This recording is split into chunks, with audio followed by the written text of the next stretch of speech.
Of course. Thank you very much, Freddie. Ladies and gentlemen, a very good morning to all of you. Good morning to our beloved lecturers, our honorable speakers today, Mr. Huda Kendricks, Doctor of Education, and Dr. Staban Rosidi, Master of Science, and all the respectable participants of today's seminar. I'm Cynthia Pawelzik, and I'm very pleased to have all of you today at our international seminar and workshop, New Vision of Physical and Sport Education. Ladies and gentlemen, without further ado, I would like to invite Mr. Huda Kendricks to deliver his speech. But before that, please let me read Mr. Huda's curriculum vitae. Hailing from the state of Georgia in the USA, Huda Kendricks earned a BA in History at Mercer University, and then an MA in Social Studies Education from Georgia Southern University, where he also pursued doctoral studies in curriculum with an emphasis in international education, where he completed his comprehensive examinations in 2014.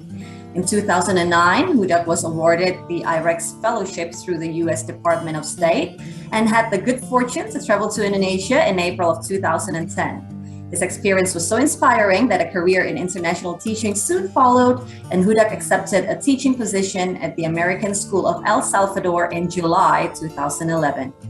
In 2014, Huda was promoted to serve as the high school principal for the American School of El Salvador and served in that role until 2009, when he became the general director of the International School of San Salvador, where he currently serves.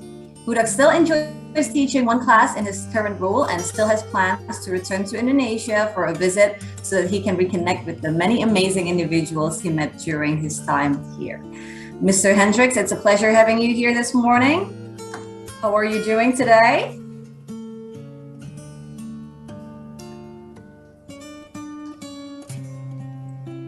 I'm doing well. Thank you so much. It's great to be here. I believe it's quite late over there now.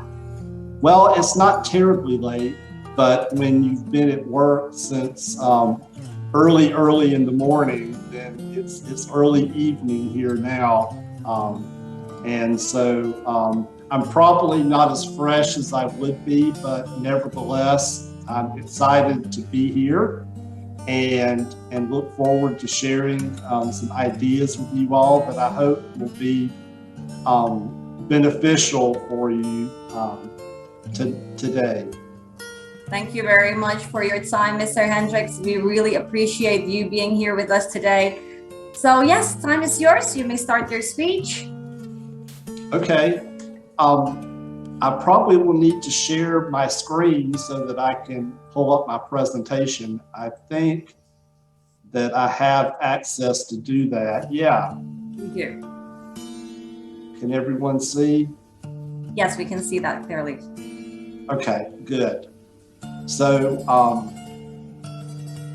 like everyone was saying, I'm happy to be here, and from my introduction, you know that I am familiar with Indonesia and had the good fortune to be there. And actually, I wanted to show everyone here. If you look behind my desk, you will see a batik painting that I got whenever I was in Indonesia back in 2010. And it goes with me everywhere. And when I see it, it reminds me of, a lot of happy times with great people and, good friends that continue to be good friends, even now, a decade later. And so, like I said, I hope to return to them at some point, maybe after the pandemic finally finishes. So anyway, what I'm going to share with you today is some ideas that I've come up with regarding the impact of physical activity, physical education, and sports. And like most educators, we refine our craft based upon a fusion of hard analytical evidence data that we can acquire through all sorts of means. But we also refine our craft using our own personal qualitative research that's based upon our own experiences. And so today my presentation will be a combination of those two things. And I want to encourage all of you to follow the same path as you work towards being the best educator that you can possibly be. I think that we all have to create our own truth. We have to create our own path, and what works for me may not work for other people. And so you have to base your activities upon the fusion of these different aspects. I mean, it's no different than whenever you have a classroom of kids that you meet for the first time. You have to identify their strengths and weaknesses. You have to identify any cultural components that may be integral to their learning. And you have to make your best decisions as a professional as to how to proceed. And so, like I was saying earlier, what I'm going to talk to you all about today is my experience with sports and how I believe that they are so critically important to our students' education. And so that's going to be what I'm going to talk about today. So we're going to start out with the boring stuff. We're going to start out with the data, okay? And so the first point of data that I have listed up there is about a process that has been going on in the Western schools. And I'm not sure about what things are like for you all in Indonesia, but here in the United States, in Europe, and other areas, here, there has been a push to increase test scores for students. And so, unfortunately, the majority of the decisions made for schools in the United States have been made by politicians, not educators. And so those decisions that were made some decades ago and then fed to the public have really had a very negative impact on the state of education, in my opinion, in the last 40 years. What you can see here is this first one, the time allotted for physical education. The majority of schools has declined over the last decade and over the last 40 years. And it's not just sports, it's been other things too. Other courses like the arts and things of that nature have all been reduced.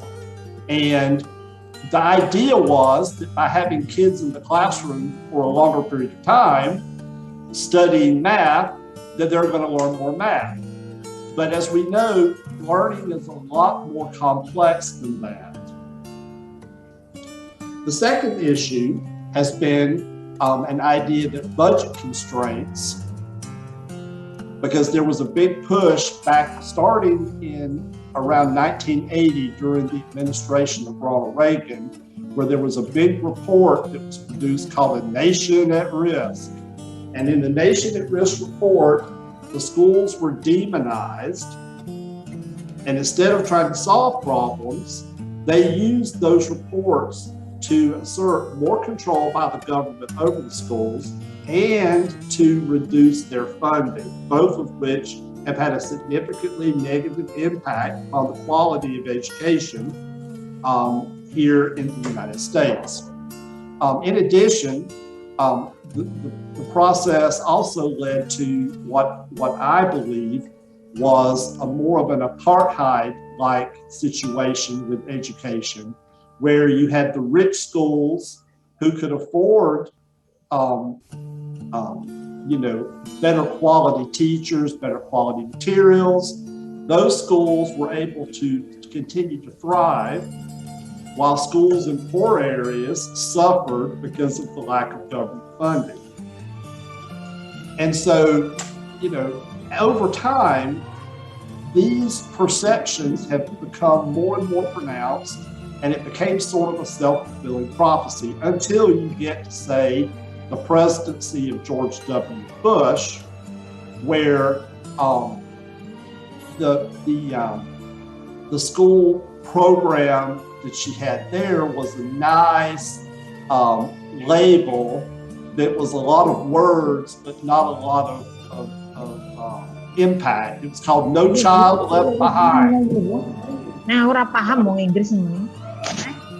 So the schools were going to leave No Child Behind, but in the process of doing that, they were only going to increase more studies, increase more testing, and they were going to create a situation where, as educators would know, these efforts are counterproductive, and these efforts don't lead to higher achievement. There's a confusion about some educators about that a school is like a factory and we're creating it's an industrial model where we're creating widgets and everybody is the same and everybody responds to the same stimuli, and it's counterintuitive. Educators know this, but the people in the government do not know this. Yet teachers have been forced to respond to this. And so as these processes began, we had all sorts of large, all-encompassing reviews examining the relationship between physical activity and learning. And they all suggested that children do derive cognitive benefits from participation in physical activity, including sports. It's counterintuitive, especially for people who are not educators, because they think, well, if you want your students to be smarter and learn more math, you stay in math class more. But that is not how it works. And there's mountains of evidence that shows that kids with brains developing respond better to organized learning if they've had an opportunity to in English, we say burn off that energy that they have from being children and needing to keep their attention more focused whenever they have gone outside and run around a little bit. And so there's all sorts of, like I said, different studies you can look at.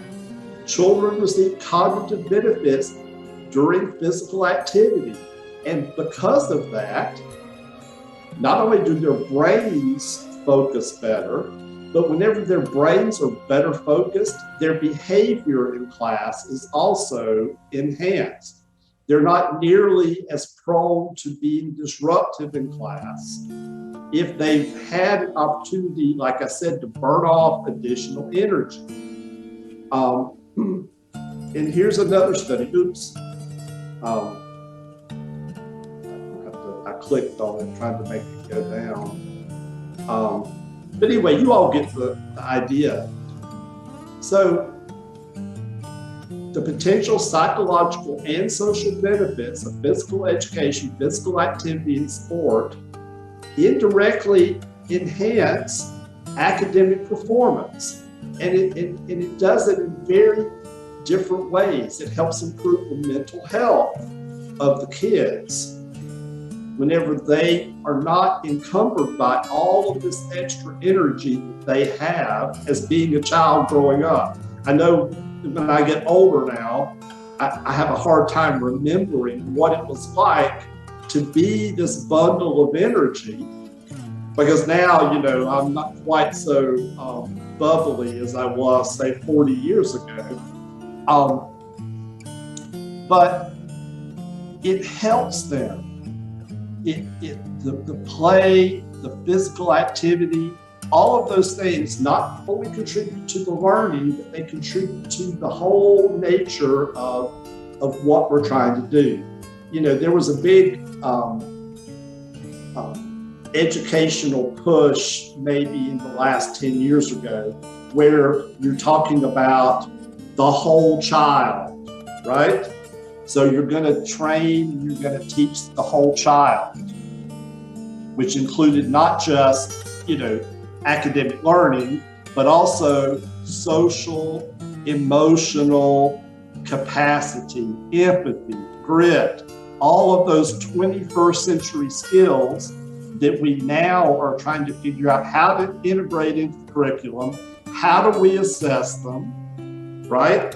How do we know that we're doing a good job with them? Because we've all been taught, especially anybody like you guys who have been learning in education in the last 20 years, so much is connected to testing performance. And so how do you quantify, qualify all of those characteristics that are now being promoted as what we're going to learn in the 21st century? So that's going to be you guys' challenge as I fade out into the sunset of my career. You guys, you young people, it's going to be your world, and you're going to move forward with figuring out how to make students have a more positive and more effective learning experience in your classrooms. And so what I want to suggest to you all today is that, and this is sort of my thesis statement. I'm an old school teacher of writing essays, 5 paragraphs with thesis statements and connecting sentences and all of that stuff. This is my thesis statement. The impact of physical education and sport on the academic achievement and wider social outcomes and community building is not to be underestimated. Okay? And it can provide avenues for school leaders and teachers to leverage influence in accordance with the school's individual cultures. And so that's one thing too that I want to reinforce with you guys is that, you know,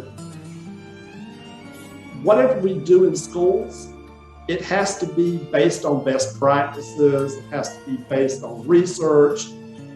It has to be based on all of these things. But at the same time, if your efforts are not in concert with the local community, you are going to run up against huge resistance. And once you establish that resistance inside of the school, it is going to greatly inhibit any efforts that you have to try to coordinate meaningful change inside of your school. So you always have to be sure, and wherever you are, you have to put on your glasses that let you see your school through the eyes of your local community. You have to always approach from that perspective, because if you don't, you're going to have problems. And then once you create that sort of negative relationship with your school community because you may overreach, it's hard to correct that. It's almost impossible. For example, whenever I was the high school principal here at the American school here in El Salvador, most people would think, oh, you know, you're from Georgia in the United States. You know, what do you know about El Salvador? It's a Latin American country, this and that, this and that. Well, there's a lot more similarities than what people think.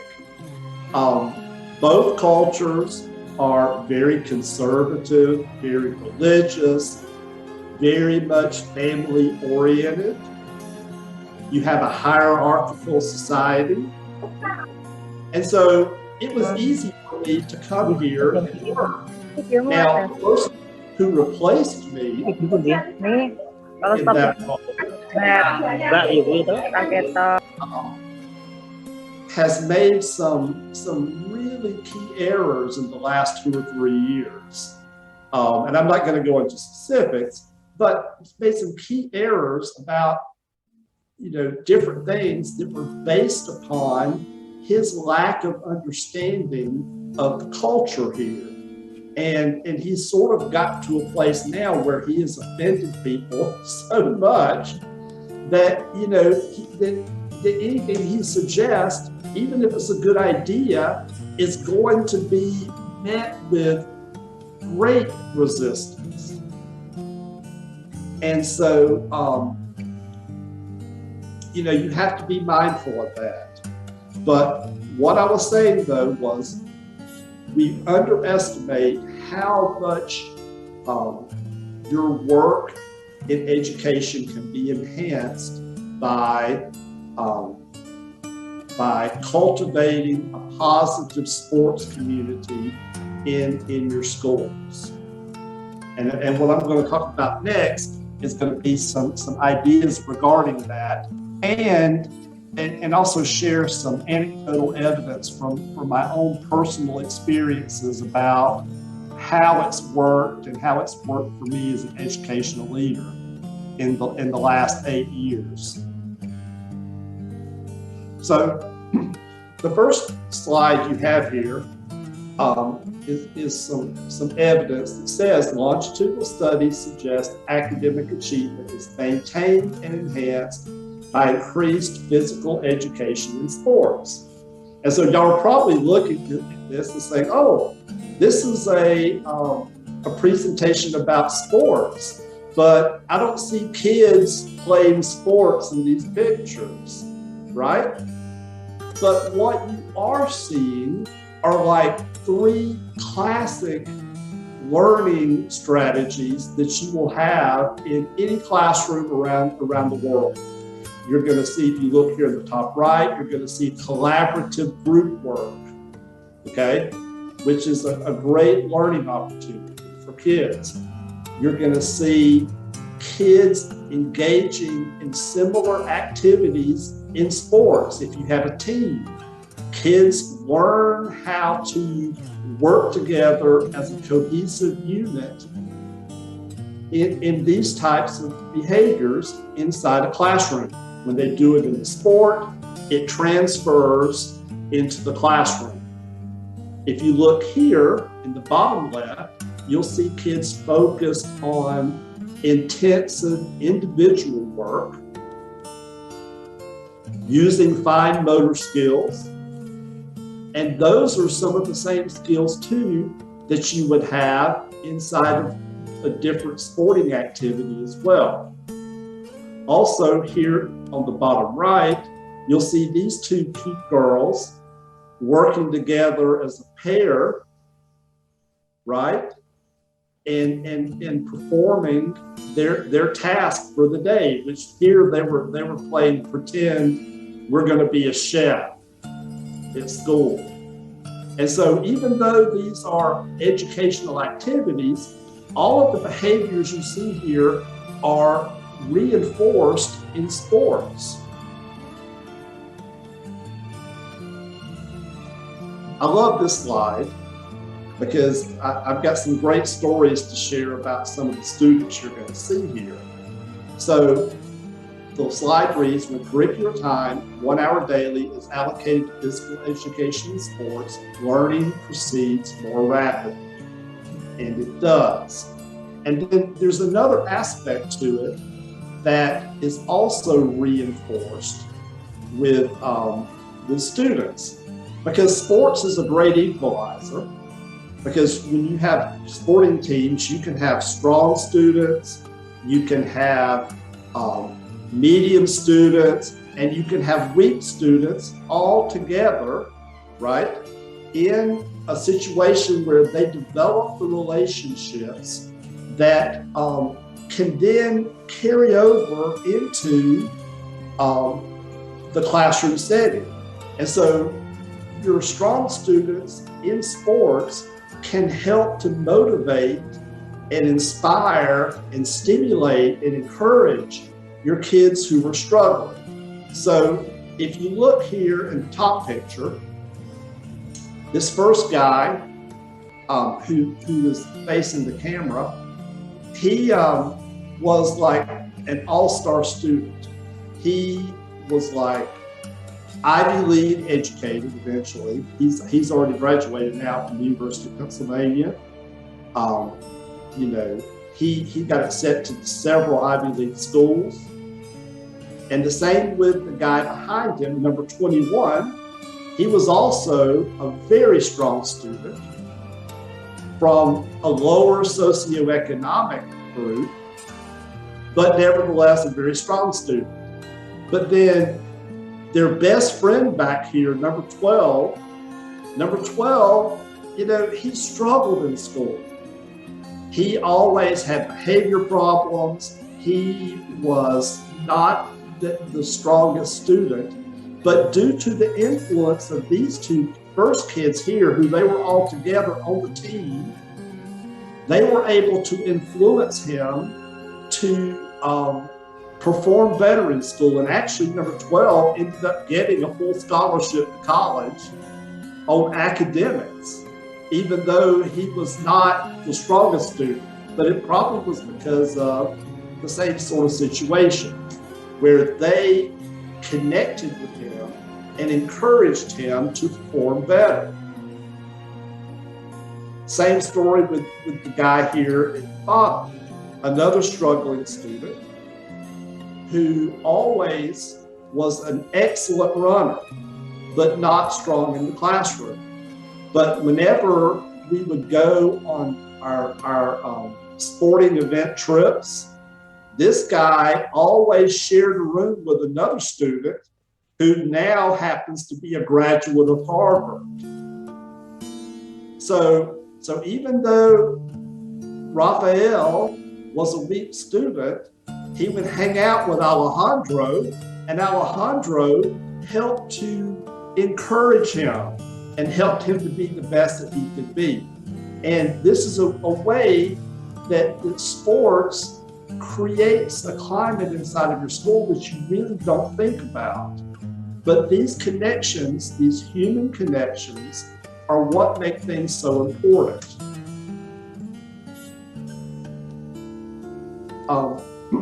Another thing that we know is the earlier you start to train your kids and get them involved in sports, the benefits compound exponentially through the longer time.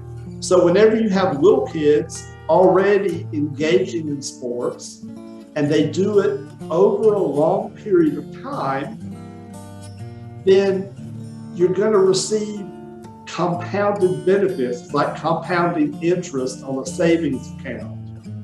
And so the little kids benefit more, mostly, I believe, because the brain development, we know from research on brain development that children's brains are developing much more quickly at an earlier age, and that is enhanced with the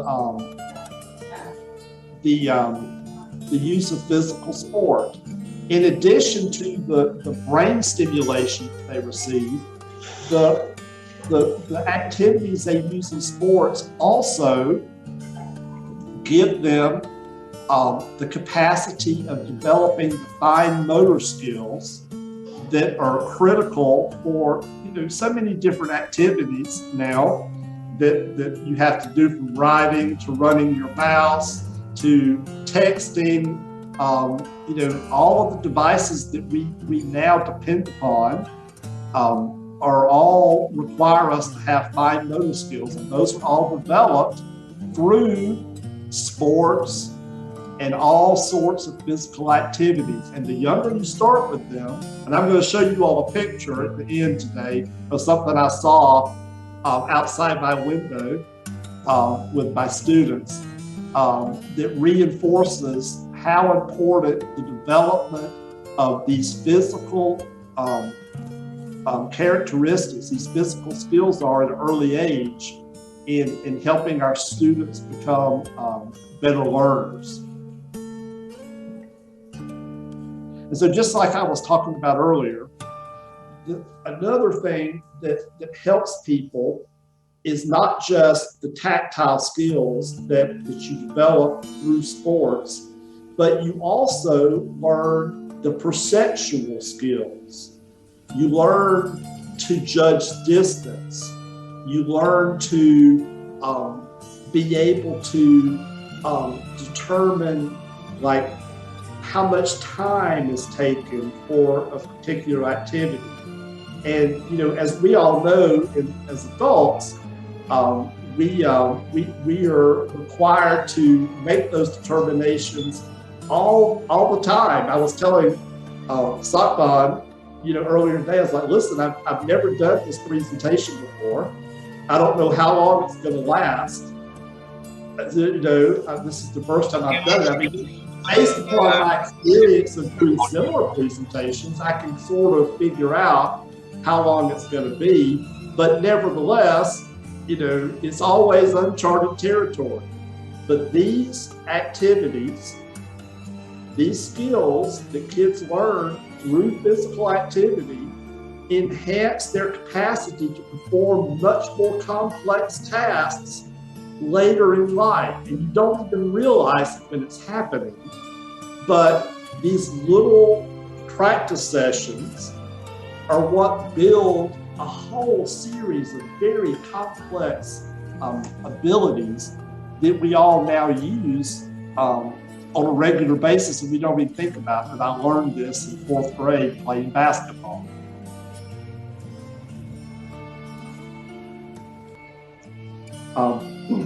Another one of the ideas that some people have floated and have complicated the integration of having sports put into the curriculum is that, well, we don't have time for it. We can't do it in the morning because we have this, or we can't do it in the afternoon because we have this.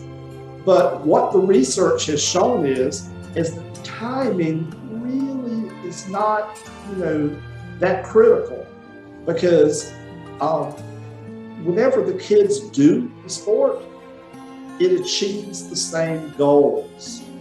And this research is based upon students engaging in physical activity, but then going after and performing what's called a visual search test. I'm not sure if you all know what those are, but certainly when I was a child, I always enjoyed, they would show you like 2 cartoon pictures and they would be similar, and you would have to like look at one and then look at the other, and then you would have to figure out what the differences were, you know. And for me, it was just a game. But I really believe now that that practice of doing those sorts of similar little things was instrumental in being able to like edit my work, check for spelling errors. Matter of fact, like 5 minutes before I came on tonight, I was going back through my slides again, and I've gone over them like several times today. And sure enough, I looked and I was like, how did I miss that misspelled word right there? And so I was scrambling, trying to fix it right before, you know, I came on to the meeting. But these types of activities, much like the ones where you say looking for Waldo and such, those are excellent for learning. And while they don't really have anything to do with physical activity, kids who engage in physical activity perform better on those. And it just goes to reinforce the premise of this, is that there's an intricate connection between the two that you can't deny. And so this is another thing about the timing is not even a big issue. And the thing is not only is the timing, but the length of timing is not that critical either. For example, this year at my school, we had conversations with my elementary faculty, and we decided that we were going to expand our PE time, not our PE time, but our recess time for the kids. And then we were going to split it into like two separate things instead of like having one long 30-minute recess.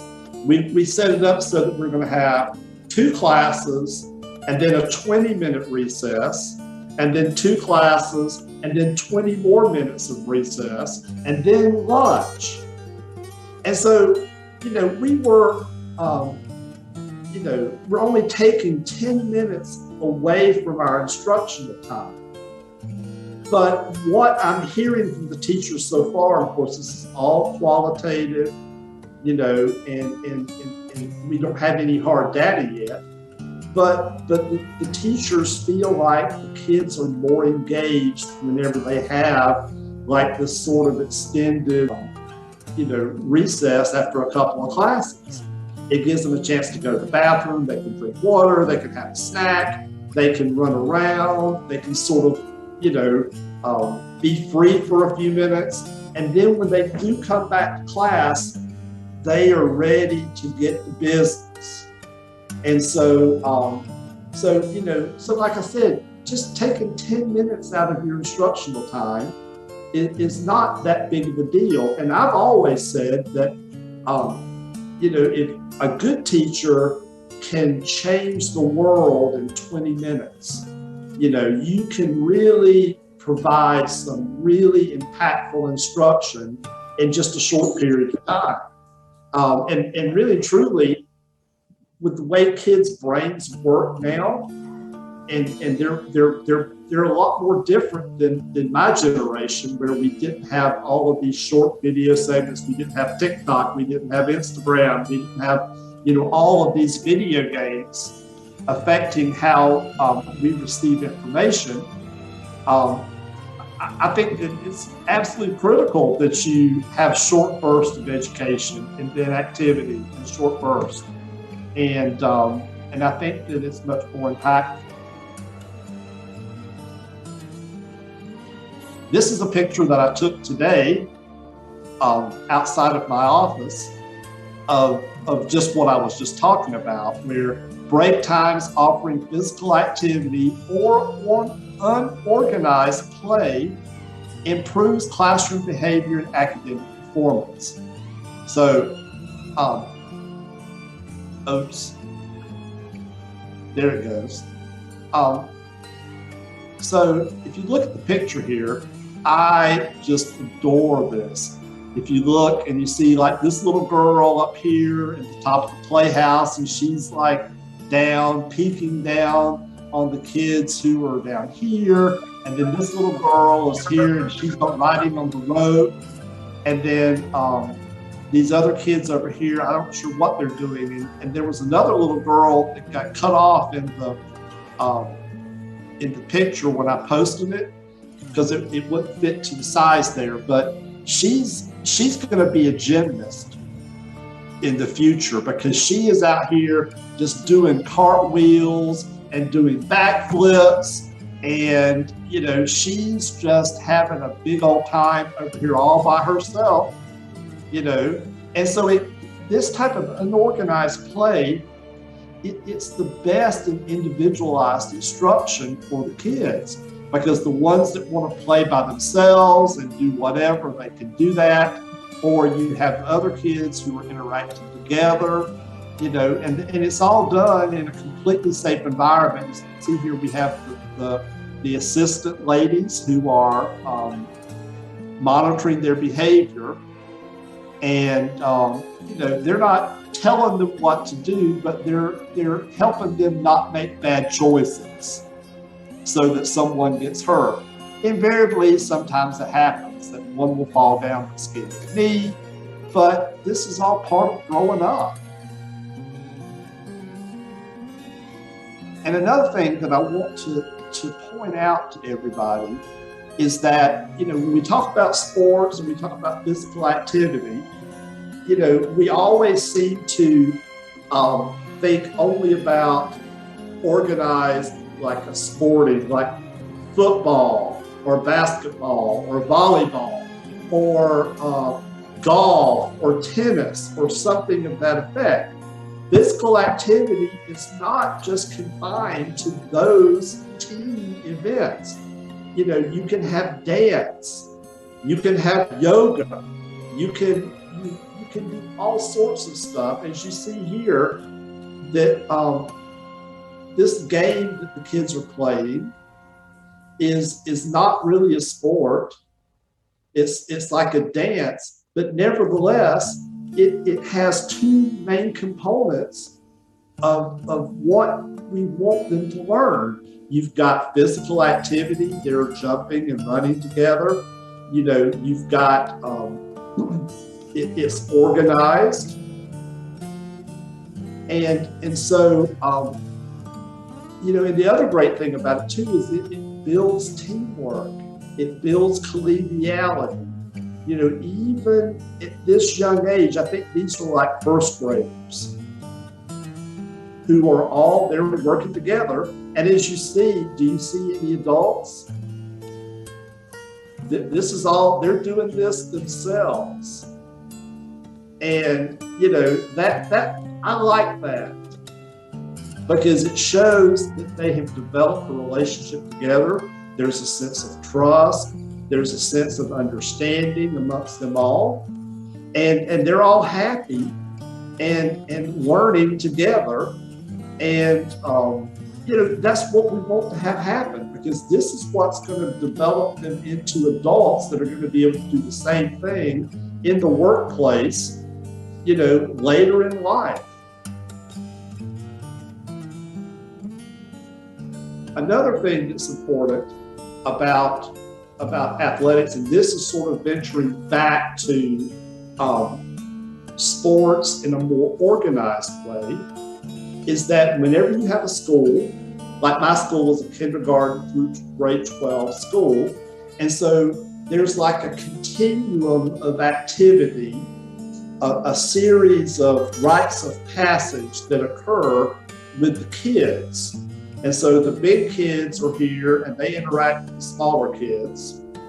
And then the smaller kids look to the big kids as role models.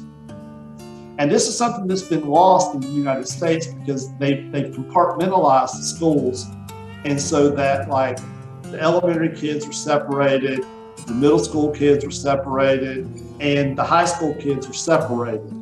But herein, like at my school, we're all together. And so the big kids are here with the little kids, and the little kids see the big kids. It helps encourage the big kids who understand their role as role models for the smaller kids is a critical part of their educational journey. This is reinforced with the younger kids who see the older kids and aspire to be like them. And by doing that, you create a continuum of behaviors in your school that reinforce a strong community. By having the sport be the connecting influence that brings all the kids together and gives them goals to look forward to. It gives them models of behaviors of what they want to aspire to whenever they're in this grade level. And so it creates a climate that generates the positivity that we want in schools. And so whenever the big kids behave nice, then the smaller kids are going to behave nice because they're going to want to act like the big kids. And so sports is the venue that helps to create that. I love this picture.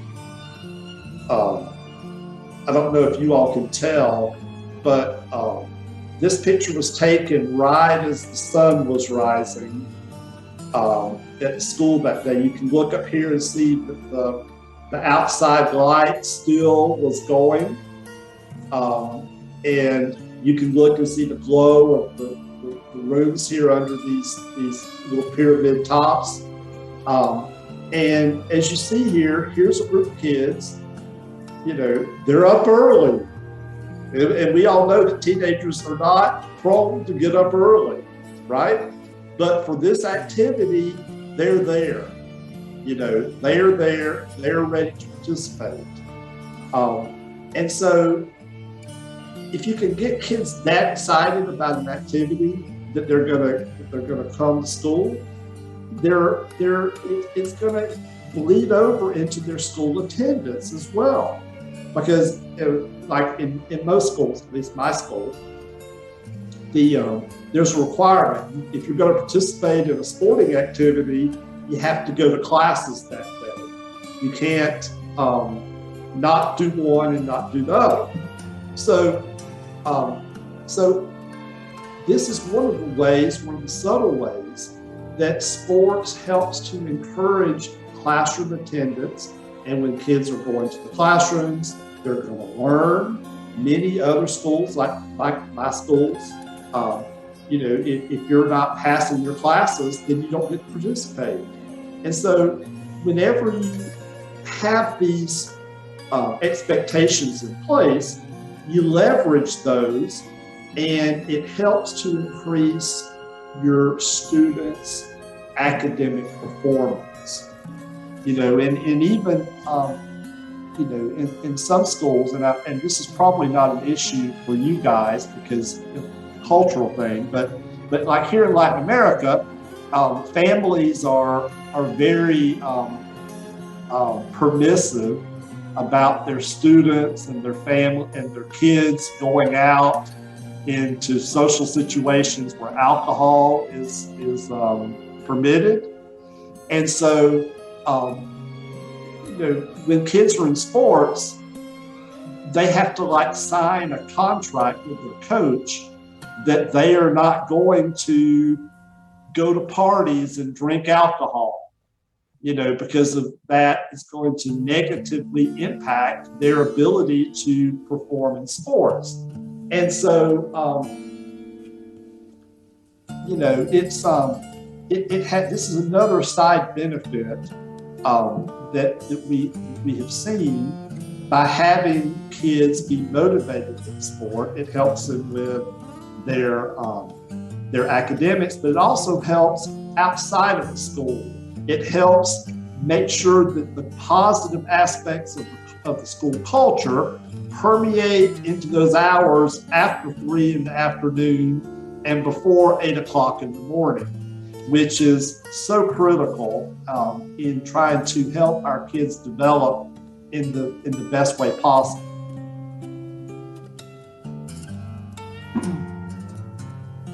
So in summary, these are sort of the main ideas that I would like for you all to consider, as we look for ways to integrate sports into your schools and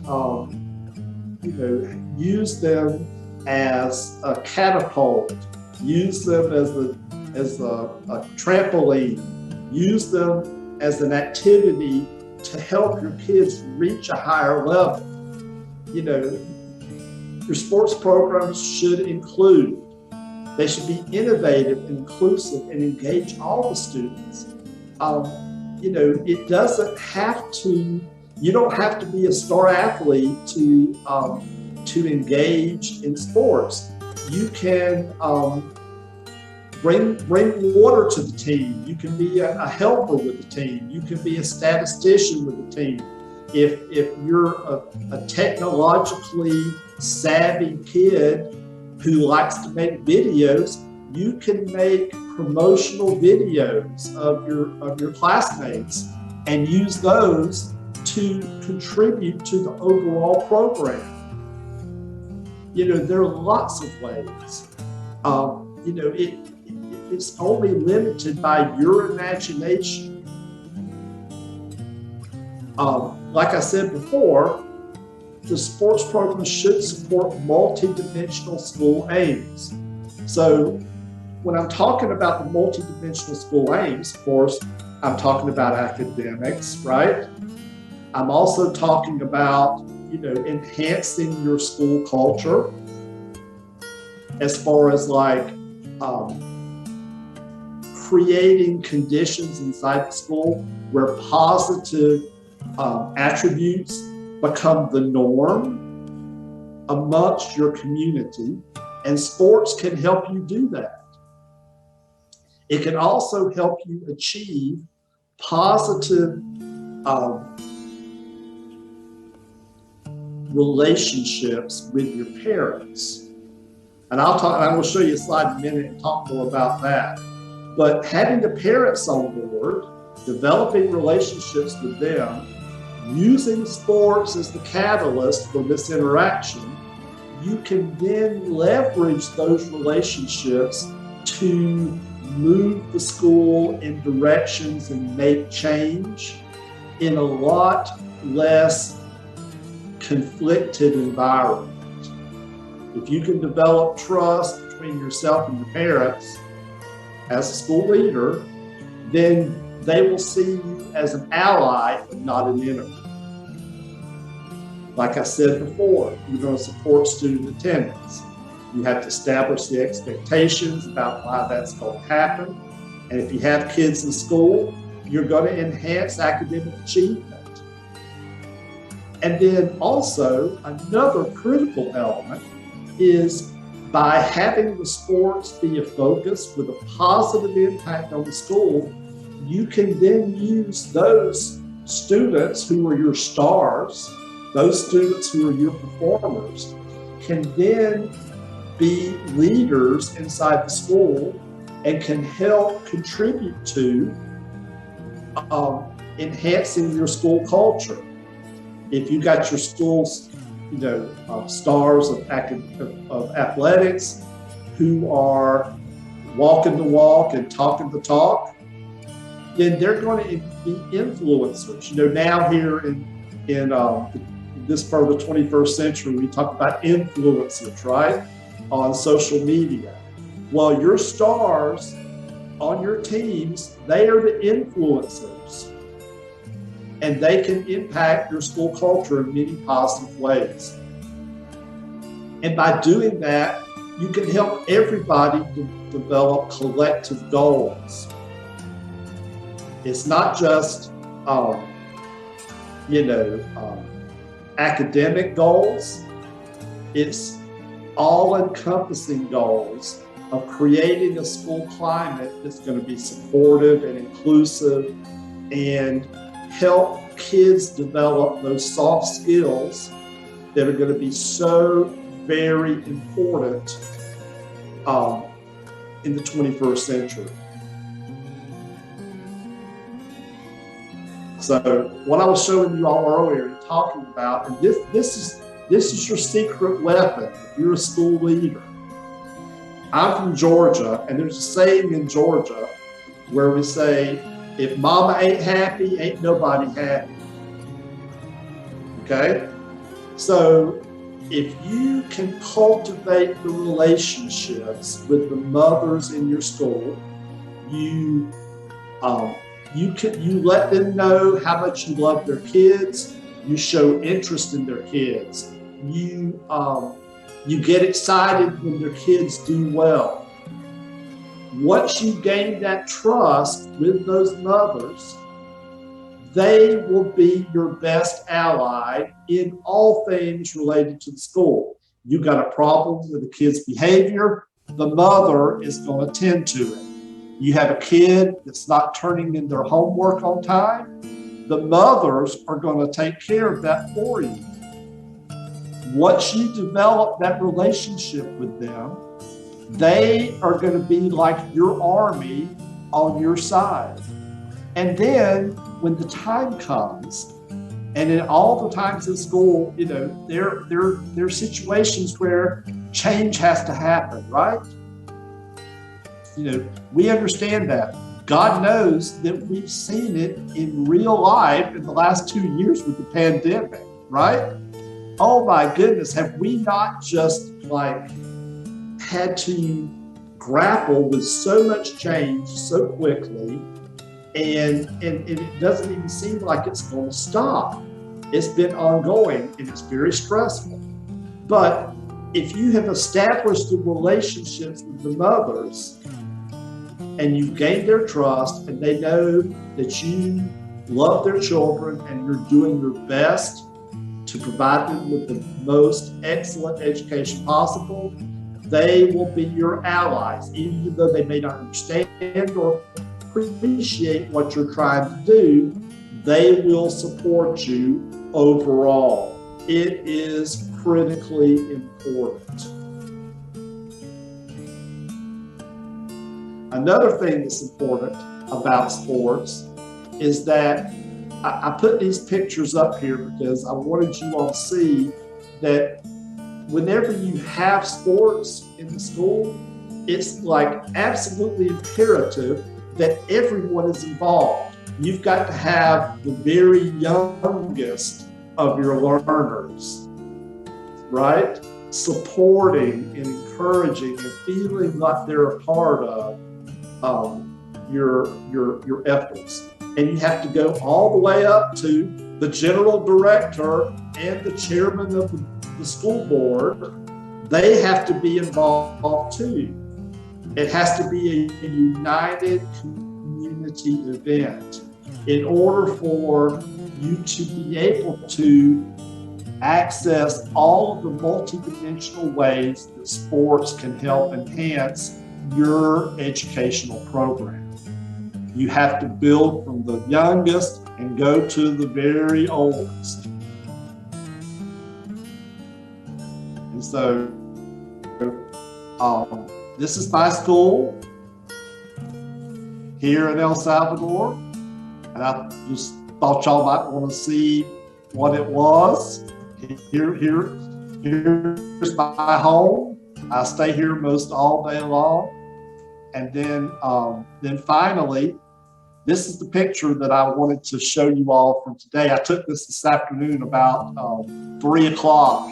I was sitting here in my office. You can't see it because it's dark right now, but my office looks out on the school so that I can watch and see sort of like everything that's going on. And so today, the PE teacher was here with the kindergartners, and he's got them, they played for a few minutes, just like free play. And then after he let them have some free play, then they started practicing walking on this beam. I mean, I know it seems like a really simple sort of a task, but it was so adorable to see them, learning how to navigate this activity. It's something that all of us would, oh, okay, because we've done it all before. But watching them learn and watching him patiently engage them in this activity, it just reinforced, like I said, what I was talking about with the importance of physical activity and learning, and how critical it is for our schools. And so, with that final thought, thanks so much to everyone for your kind attention, and assalamu alaikum, my friends from Indonesia. Thank you very much, Mr. Hendricks, for your presentation today. And yes, waalaikumsalam.